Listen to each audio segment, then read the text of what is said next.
Untuk tuan-puan yang tengah nak jual emas sekarang, tak kisahlah emas apa sekalipun, barang kemas ke, rantai ke, cincin ke, gold bar ke, dinar ke, apa saja emas tuan-puan nak jual, jual kepada Public Gold. Jaminan daripada founder Public Gold sendiri, Datuk Wira Louis Eng, Public Gold akan beli balik emas kita dengan harga yang lebih tinggi berbanding kedai-kedai emas lain.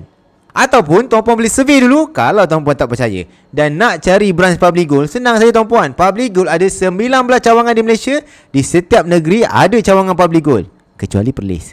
Jadi tuan-puan just Google saja cawangan Public Gold di negeri mana. So insyaAllah akan keluar nanti sama ada dekat Google Maps ataupun dekat Waze. Dan cara untuk jual senang saja. Tuan-puan bawa emas tuan-puan ke mana-mana cawangan Public Gold yang berdekatan dengan tuan-puan.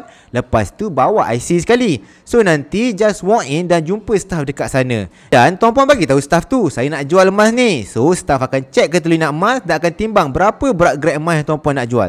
Yang paling penting, tuan-puan take note point ni. Tuan-puan tunjuk TikTok saya ni menandakan saya yang bagi tahu tuan-puan, saya yang share info ni kepada tuan-puan, supaya staff tu tahu saya yang rekomenkan tuan-puan untuk jual emas kepada Public Gold. Jadi tuan-puan jangan pening-pening. Kalau nak jual emas apa sekalipun, asalkan emas tuan-puan tulen, boleh jual balik kepada Public Gold dengan harga yang lebih tinggi berbanding kedai-kedai emas yang lain. If you learn something, please comment.